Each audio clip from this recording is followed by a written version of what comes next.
The following content is based entirely on my own personal analysis of the piece of media in question solely for entertainment purposes. No form of insult, harm, oppression, or negativity in any way, shape, or form is intended towards anyone present or deceased. Video games, TV series, movies, books, music, all of these are forms of entertainment. Some people enjoy these to find an escape from reality, some need inspiration for their own works, and some just do it because it's dang as fun. These pieces can give you experience of a lifetime which you would love to revisit at one point or another. But you know what is not considered fun? Building a set of characters with no interesting features or capabilities in a world that is limited and isn't explained. That is Revue Starlight. Revue Starlight follows the story of the girls of the 99th class of Seisho Music Academy who are preparing for the yearly Seisho Music Festival. They are preparing their own musical piece of the story Starlight, which is a tragic tale about two goddesses who are pulled apart by destiny. So the students of the Music Academy are now competing with one another to play the two lead roles of the story. There are 9 girls in total in this story and they have to utilize them all in the amount of 12 episodes. The premise of the show is pretty solid and I will give it that credit. I can see myself watching a set of characters who are training hard on daily basis to become the star figure of a team. If you ask me, it's pretty hard to mess this idea up. And they do just that. Now let's break this down. Now, as much as the series is trying to imply that this is a story that focuses on the set of 9 characters, it's not. In the first episode, we meet Aijo Karen and Hikari Kagura, who were childhood friends. The reason I'm using past tense here is because Karen and Hikari both went their separate ways and are now meeting years later under a very competitive occasion. Every day, the girls train in different ways to improve their acting, singing, and dancing skills. So one night, Karen follows Hikari when she sneaks out of her bed and uses an elevator to go down in the basement of the academy. To her surprise, there's an underground theater. Now the big twist is that the other 8 students, including Hikari, are also training in this theater. How, you may ask? Sword fighting, baby! Hell yeah! They engage in 1v1 battles to decide who is worthy of taking the top spot of the class and throw out the entire purpose of the skill required for a successful stage play. From the very first episode, half of the importance this premise had is thrown out of the window, but rest be assured that the characters can still make these battles and interactions pretty interesting to watch. So, are they any good? No, they're not. If you expect me to enjoy one-dimensional girls who are stuck with one specific character trait until they start fighting using the power of friendship, then at least try to tie their friendship in some way. All I remember is that Karen wants to be friends with everyone, but I don't know how she is not in the first place to begin with. These two are competitive and she likes to speak a lot of French. This girl is obsessed with banana food. She becomes jealous of Hikari and... wait, who were these two again? Now I know what you're thinking. Hamza, if there is an underground theater, then who might be the audience? And my friends, let me just tell you that a special theater needs a special audience. And for Revue Starlight, we have none other than the legendary talking giraffe. I couldn't make this shit up if I wanted to.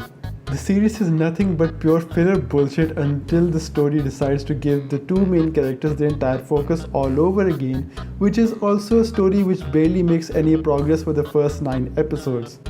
There are no stakes, there is no emotion, and just when you start to think that there is going to be some sort of improvement in pacing and the scenario, boom!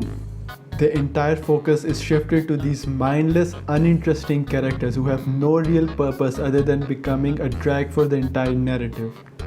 The story does try to tie in these characters together, but the problem is that they have very inconsistent screen time, which will make you lose track of where exactly which character was getting any sort of attention. I slept in the middle of at least 4 episodes of this show, and each of them felt like an hour instead of 25 minutes. In order to get the complete experience, I did go back to rewatch those episodes all over again, but it was completely pointless because these separate character arcs have no relevance or importance to the main story. The idea of a dual narrative is pretty decent, but I don't think this is the right way to execute the idea, because most people watching the show have absolutely no clue what the story Starlight is even supposed to be about, and none of the characters are built up in any cohesive way. Each character arcs also ends in the exact same way. Remember how in Evangelion they used the ending where everyone was just coming to terms with their insecurities? Now that ending could make the series a masterpiece for some people and others could say it was hot garbage.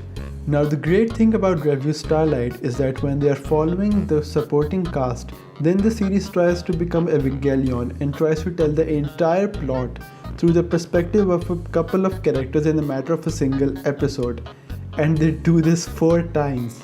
Every 5 minutes, the points of one plot is revealed, which they have to bring to a climax before heading into the next one. But the thing is, for Revue Starlight, there is no climax. The entire thing will just move along, and it would make no difference if I was making some noodles in my kitchen with this playing in the background.